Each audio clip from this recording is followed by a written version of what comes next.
If you face the problem which I am facing when I want to draw the graphs and I use the Python library networkx, here is the error: x stack object not callable. So if you face the same problem, here is the solution. First of all, you have to check which version of the networkx library are you using. So let me check it. Print nx dot version.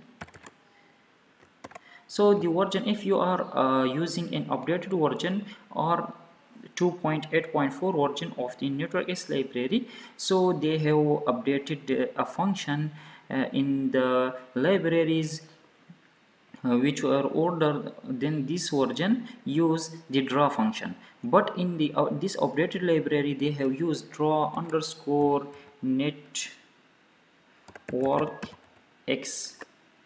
So network draw underscore networkx. Let me run this cell. So now you can see that by updating this function we got correct output, and here is the graph. So if you like the video, please subscribe the channel. Thank you.